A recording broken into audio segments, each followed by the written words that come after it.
Welcome to our channel.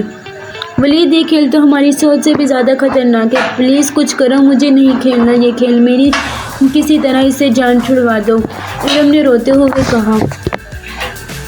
مگر وہ انسان کو کیوں تکلیف دیتے ہیں؟ ارم نے پھر پوچھا۔ ارم، شیطان پیدا ہی مسلمانوں کو تکلیف دینے کے لیے ہوئے ہیں، جن کو اس کام میں خوشی ملتی ہے، ہادی نے جواب دیا۔ اس کا مطلب ہے کہ ہم سب جو کچھ کریں گے اس سے دوسرے لوگوں کو بھی تکلیف ملے گی اور ان کی اذیت کے ذمہ دار بھی ہم سب ہوں گے، ارم نے سوچ کر کہا۔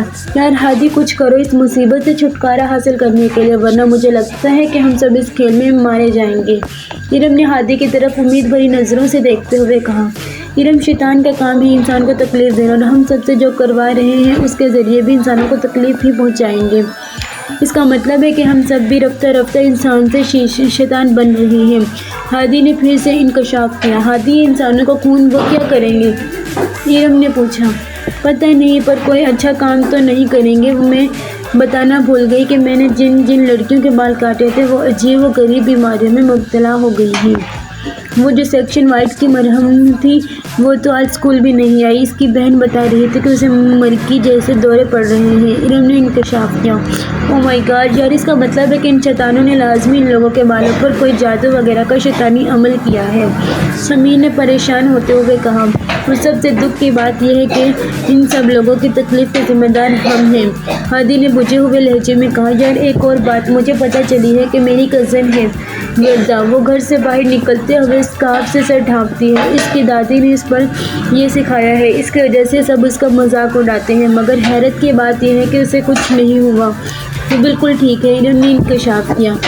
ارم، میرے بابا جانی کہتے ہیں کہ نبی کریم صلی اللہ علیہ وسلم کا ارشاد ہے، رات کو کھانے پینے کی اشیاء ڈھانپ کر رکھیں تاکہ ان میں وبا یعنی بیماری کے جراثیم نہ داخل ہو سکے۔ اسلام میں خواتین کو گھر سے ڈھانپ کر باہر نکلنے کا حکم دیا گیا ہے، تو اس کے پیچھے پردے کے علاوہ پھر یہی حکمت پنہاں ہوگی کہ ایسے جادو ٹونے اور شیطانی قوتوں کے بد اثرات سے محفوظ رہ سکیں۔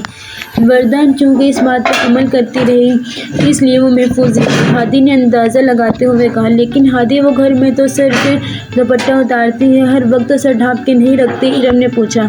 ارم، میرا خیال ہے یہ شیاطین مسلمانوں کے گھروں میں جلدی داخل نہیں ہو سکتے، یہ صرف گھروں سے یوں بال کھول کر ننگے سر آوارہ پھرنے والی عورتوں کو جلدی ٹارگٹ بن کر لیتے ہیں بنسبت پردے میں خود کو کور کر کے باہر نکلنے والی خواتین کے، ہادی نے اپنی سوچ اور حالات سے نتیجہ اخذ کیا۔ ہائے میرے اللہ، ہم دونوں کون سا اپنے نبی صلی اللہ علیہ وسلم کے حکم پر عمل کرتے ہیں، نہ ہمیں کبھی کسی نے کہا، نہ گھر میں نہ اسکول میں توبہ یا اللہ معاف کر دے، اس لیے تو ہم دونوں شیطان کے جال میں آسانی سے پھنس گئے، سمیر نے سوچتے ہوئے کہا۔ وہ جو شانزے تھی ہماری ہمسائی، اس کی منگنی پھپھو کے گھر ہوئی تھی، وہ صبح مما بتا رہی تھی کہ ان لوگوں نے منگنی توڑ دی، بتا رہی تھی کہ ان لوگوں نے منگنی بغیر کسی وجہ کے، اور شانزے کے رو رو کے برا حال تھا، مما کی کہہ رہی تھی رات اس نے صدمے سے خودکشی کی کوشش بھی کی ہے، اس کے گھر والے شدید پریشان ہیں، ارم نے سب کو بتایا۔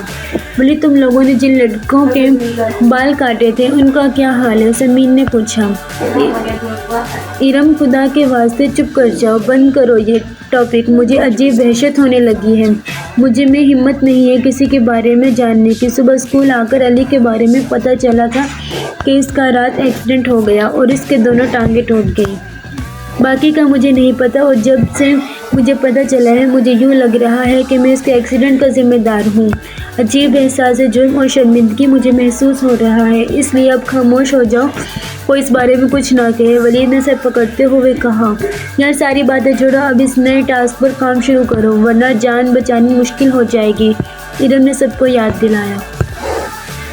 لوگوں کا خون لینا بہت مشکل کام تھا، ارم اور سمیر نے تو باقاعدہ اس کام کے لیے سب سے جھوٹ بولا، اسکول میں کہا ہے کہ تمہارا بلڈ گروپ چیک کرنا ہے، اور اسکول سے باہر جیسا انسان ہوتا وہ دونوں ویسے ہی جھوٹی کہانی سنا کر اسے رام کرنے کی کوشش کرتی، اور یوں 7 دن مکمل ہونے سے پہلے ہی انہوں نے اپنا کام پورا کر لیا، جبکہ ولید، ہادی اور ارحم نے عجیب فیصلہ کیا، تینوں بائک پر بیٹھ کے اپنے سابقہ تجربات کو بروئے کار لا کر گن پوائنٹ پر لوگوں کا خون حاصل کرنے لگے، جو بھی ماڈرن فیشنیبل، خاص کر داڑھی کے بغیر سے بندہ اکیلا نظر آتا منہ نقاب میں چھپا کر چوروں کی طرح اسے گھیر لیتے اور پھر زبردستی اس کا خون سے نکال لیتے۔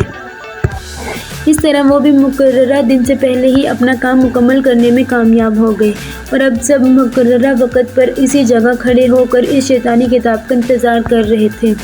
اس بار وہ کتاب اس کے سامنے نیچے زمین پر پڑی تھی۔ سب اپنا لایا ہوا خون اس کتاب کے اوپر ڈالتے جاؤ۔